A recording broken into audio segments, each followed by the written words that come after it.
Club de Neuilly-Buisse. Donc merci Julien de t'exprimer. Merci. En faisant le choix de venir ici, mesdames, messieurs, au concours d'éloquence régionale organisé par le Rose Club, vous témoignez par votre présence de votre confiance en la jeunesse. Cette même jeunesse, aujourd'hui tant stigmatisée par notre société, souhaite aujourd'hui vous montrer un autre visage. Le visage d'une jeunesse qui s'intéresse aux questions capitales, à savoir la question de la liberté. Récemment, en France, cette liberté a été attaquée. Un journal ne faisant que dénoncer les dérives religieuses et politiques a été attaqué en son cœur. Et il a fallu ces événements pour que la France se soulève d'un seul bloc pour la liberté. D'ailleurs, ce journal représentait parfaitement la citation de Paulo Coelho, sur laquelle nous avons été invités à concourir aujourd'hui. La liberté n'est pas l'absence d'engagement, mais la capacité de choisir. Ce journal était un journal engagé pour l'information, engagé pour la liberté d'expression. Ses auteurs avaient choisi de continuer leur combat alors que les menaces continuaient de croître. Et ils sont morts, crayon à la main, liberté au cœur.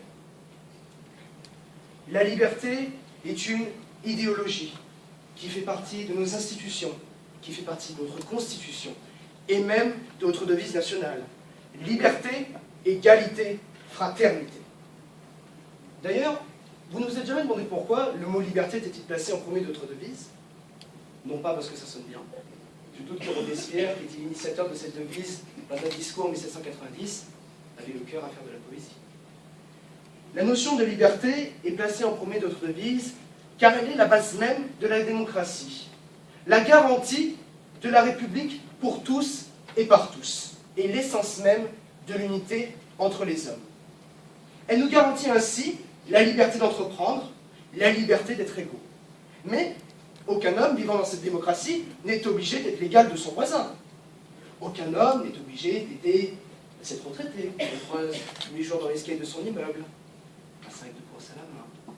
L'ascenseur est en panne 30 jours par mois. Cet homme qui croise de cette vieille dame peut soit choisir de l'aider à porter ses courses, comme il peut choisir de la laisser à son propre destin. Le chemin vers la liberté est un chemin tracé par nos ancêtres, un chemin construit. L'homme y a d'abord disposé le sable, illuminé par la lumière de son siècle. Il y a ensuite ajouté les pierres pour qu'il puisse marcher sur ce chemin. Ces pierres-là, il les a appelées révolutions.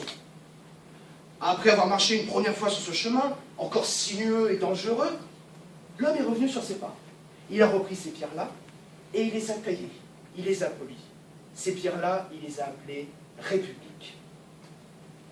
Ensuite, cet homme a longtemps marché sur ce chemin. Il a parcouru de long en large. Il est tombé 4 fois, certes, mais il s'est relevé 5 fois. À chaque fois qu'il s'est relevé, il faisait appel au courage. Qui le courage arrivait à la porte de la peur. Il toquait à la porte et la peur lui répondit « Vous ne pouvez pas rentrer, je suis la peur !» Mais le courage ouvre tout de même la porte. Et il s'est aperçu que derrière la porte, il n'y avait personne. Parce que la peur est un spectre, parce que la peur est une illusion.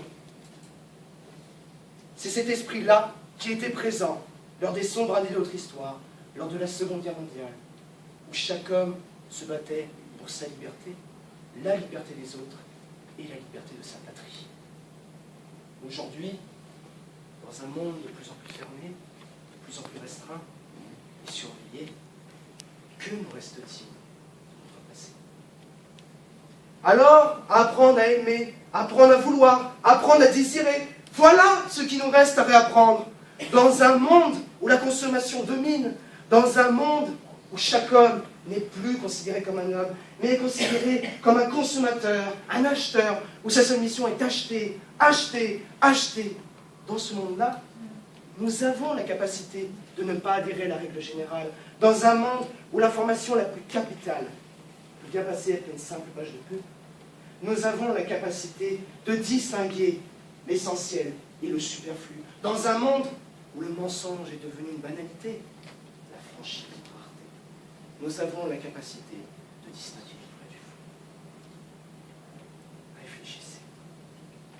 Regardez-vous, regardons-nous. Sommes-nous vraiment l'incarnation de la liberté?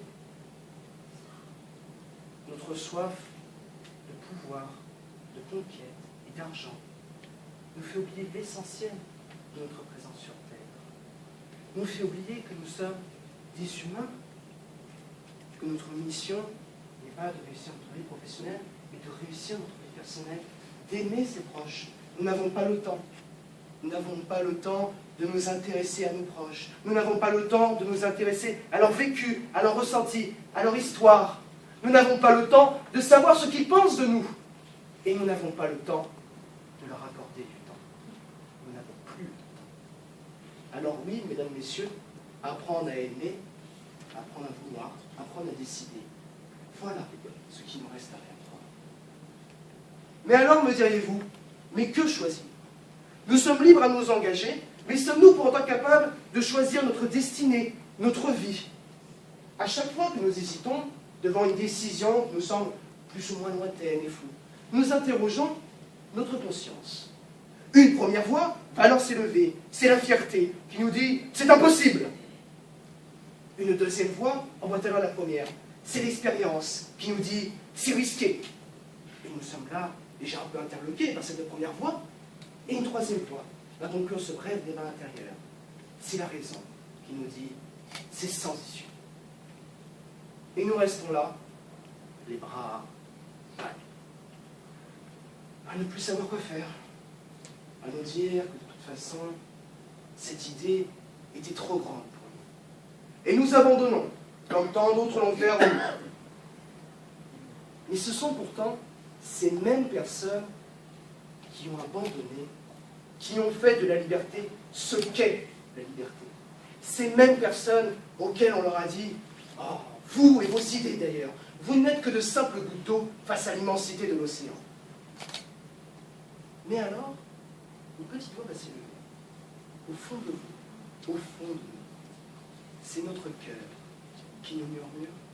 Essayons. Nous ne sommes peut-être que de simples gouttes d'eau face à l'immensité de l'océan. Mais qu'est-ce que l'océan, sinon une multitude de gouttes d'eau? Merci de m'avoir écouté.